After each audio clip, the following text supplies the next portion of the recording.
Here is your Stop the Bleed kit. Most important thing you need to remember is dial 911. Get EMS on their way. Here is everything in the kit. Look closely at these items. If you use any of them, I will replace it. The first thing you're going to do after you have a 911 call made is get your kit and open it up and get everything out of it. Do not take it out piecemeal. Take everything out and get it to where you can put your hands on all of it. Also, with EMS on the way, make sure you send a flagger or spotter out near the street and let that EMS unit know where the emergency is. Get them to the right spot as quick as you can. The first thing we're going to look at is compression. Remember, most bleeding can be stopped with simple compression. This is a Kerlix and Cling bandage.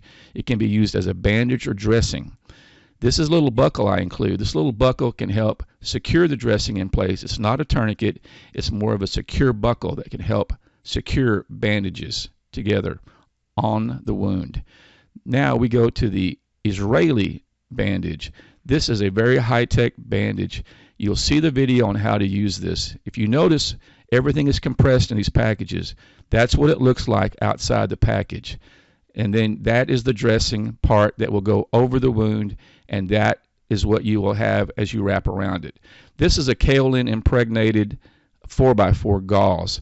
This has a special chemical in it that will help stop the bleed. How to apply direct pressure and a pressure bandage. Direct pressure and pressure bandages are used on non-life-threatening compressible bleeds. Pressure bandages should never tightly encircle the neck or torso, as they may inhibit breathing or circulation to the brain.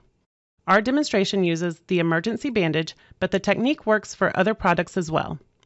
Know what's in your trauma kit and practice using that pressure bandage. I'm Maurice Narvaez and I am a student.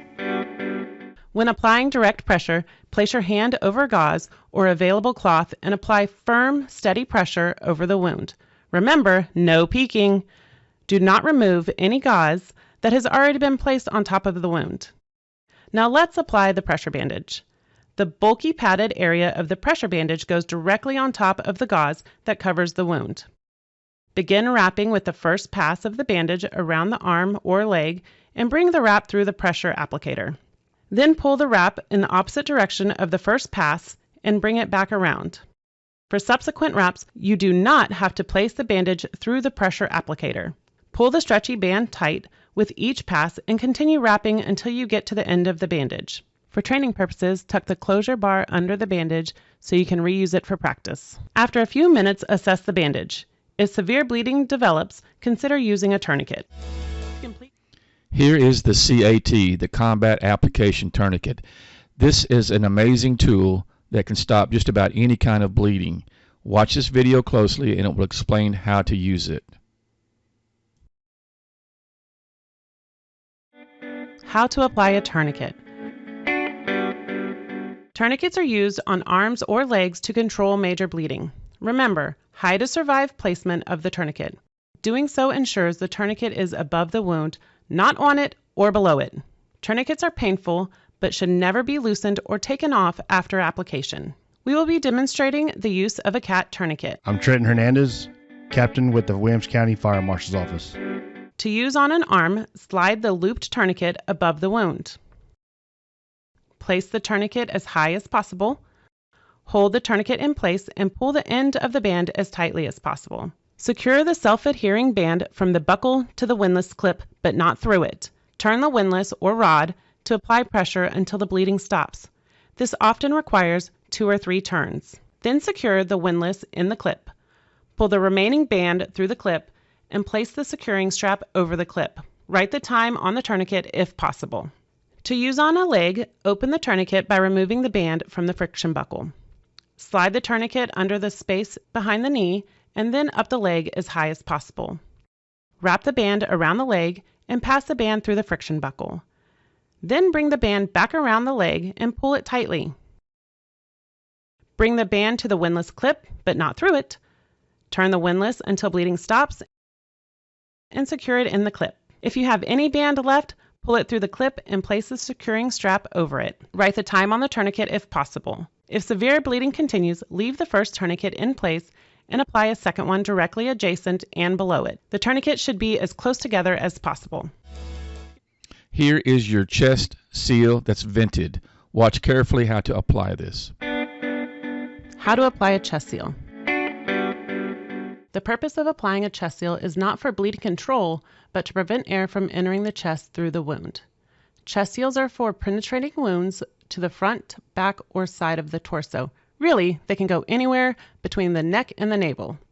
There are two forms of chest seals, vented and non-vented. Vented seals have a mechanism to allow air to exit, and non-vented seals keep air in. Both types of seals are acceptable for use. Sergeant Travis Randig with the Williamson County Sheriff's Office. First, we are going to wipe away any moisture or blood prior to applying the chest seal. Then we're going to place our chest seal sticky side down. If you have a vented chest seal, make sure it is facing upwards. Once you have placed the chest seal on the front of the torso, you want to make sure to check the back and sides for exit wounds. If you locate a second wound, apply another chest seal. And lastly, if you do not have a commercial chest seal, you can use any type of material that creates a seal. This is compressed gauze. Believe it or not, there's about 6 feet of gauze in this package once it's opened up. Watch carefully and learn how to pack a wound. How to pack a wound. Wound packing is for bleeding from the neck, armpit, or groin. It can also be used on an extremity if a tourniquet is unavailable. You cannot pack a wound on the head, chest, or abdomen. Wound packing can be done with either the deliberate or blind techniques as discussed in our Stop the Bleed video. Hemostatic gauze is the preferred material for wound packing. If it is not available, you may use roller gauze, a t-shirt, towel, or other available cloth.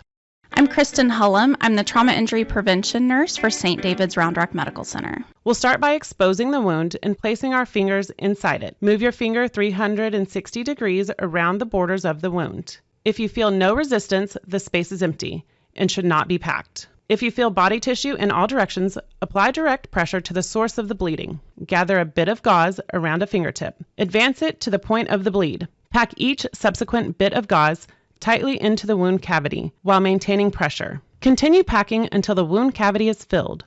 Once the cavity is full, add a mound of gauze over the wound and apply continuous firm pressure for 3 to 5 minutes if using hemostatic gauze and 5 to 10 minutes if using regular gauze. Without releasing pressure from the wound, apply a pressure bandage. If it bleeds through, apply additional pressure.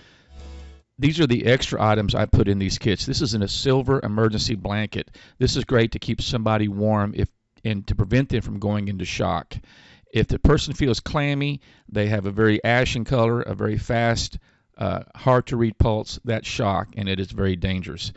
So keep them warm and their feet elevated. Here are some paramedic shears to cut additional bandages with or clothes off, and also some nitrile gloves to help protect you from bloodborne pathogens. If you have any questions about any of this equipment, or you'd like additional training, or you'd like to practice on any of these items, do not hesitate to call me. I am there to help you to make sure you're proficient in all of this. On behalf of Taylor Heartsaver, I'm Tim Mikeska. Thank you.